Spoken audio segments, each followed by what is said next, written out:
पुढे जल्लोषमध्ये आपले स्वागत आहे. आज आपण करणार आहे उडदाच्या डाळीचे लाडू. पीठ आपण छान तुपामध्ये भाजून घेऊया.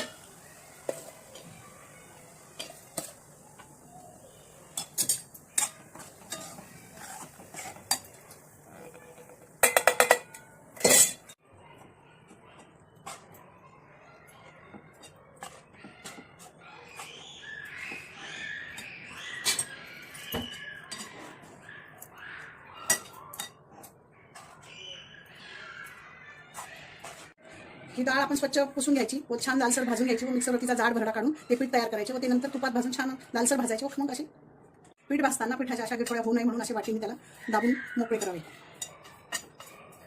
गिठोड्या सगळ्या मोडून झालेल्या आहे. आता ते पीठ छान असे लालसर भाजून झालेले आहे. पीठ आता छान असे लालसर भाजून झालेले आहे. ते आपण एका टोपात काढून घेऊया. छान गिठोड्या मोडून झाल्या त्याच्यात. पीठ आपलं छान लालसर भाजून. आता पीठ आपले छान असे लालसर भाजून झाले आहे. आपण ते काढून घेऊया. उडदाची डाळ ही चिकट असते, त्याच्यासाठी आपण लाडू असे चिकट लागू नये म्हणून त्यासाठी आपण एक वाटी रवा घालूया. रवा असा छान लालसर भाजून घेऊया तो पण. आता एक वाटी रवा आपण छान लाल असा तुपात भाजून घेतला आहे. रवा छान लालसर भाजून झालेला आहे. आता छान काजू आपण लालसर भाजून घेऊया.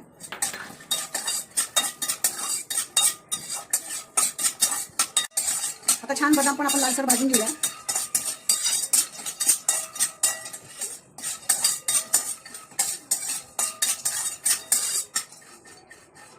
या पौष्टिक लाडू होत आहे म्हणून यासाठी आपण खरबूज, टरबूज, लाल भोपळा याच्या सूर्यफुलाच्या हे आपण थोड्या एक वाटी आपण घालूया.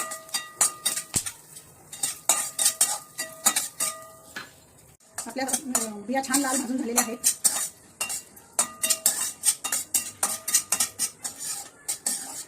या सगळ्या काजू, बदाम, या भोपळ्याच्या बिया, डिंक हे तेला छान भाजून घ्यायचे. आता डिंक आपण छान तळून घेऊया.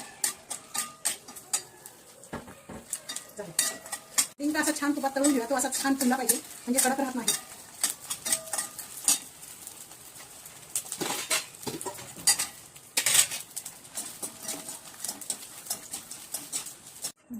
लाडू चिकट लागू नये, चिकटपणा येऊ नये म्हणून थोडीशी आपण त्याच्यात खारी पावडर सुद्धा टाकू शकतो. ती अशी छान लालसर भाजून घ्यायची. आता आपण काजू, बदाम सगळे आता आपण काजू, बदाम, भोपळ्याच्या बिया, खरबुजाच्या बिया, टरबूजाच्या बिया सगळ्या भाजून छान बारीक करून घेतल्या आहे. त्याच्यात जायफळ, वेलदोडा बी टाकायचा. एक वाटी दुधाची पावडर घालायची. साखर तुमच्या आवडीप्रमाणे घाला. गोड लागल्यास गोड करू शकतो. कमी गोड खायचा असणार तर कमी पण घालू शकतो. आम्ही याला 2 ते 2.5 वाट्या साखर घातलेली आहे. तुमच्या आवडीप्रमाणे तुम्ही घालू शकता. आता आपण त्याच्यात एक वाटी, छोटी वाटी भरून तूप घालूया. कारण तूप असे कोरडे झाले नाही पाहिजे, लाडू असे लुसलुशीत झालेले पाहिजे. त्यासाठी छान आपण एकत्र करूया. त्याला छान अशी मळणी द्यायची हातावर. अशी मळणी दिल्याने लाडू एकदम मऊ सूत होतो पेड्यासारखा.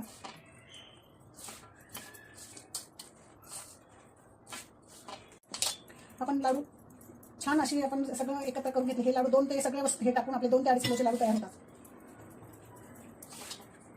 कारण उडदाची डाळ आपली अशी खाल्ल्या जात नाही. त्यासाठी हे उडदाच्या डाळीचे लाडू खाण्यास हेल्दी असतात म्हणून हे लाडू खात जावे. रोज सकाळी एक लाडू खाल्ला तरी दमदार असतो. अरे आपल्या उडदाच्या पिठाचे पौष्टिक लाडू तुम्ही नक्की करून बघा. आवडल्यास व्हिडिओला लाईक करा, चॅनलला सबस्क्राईब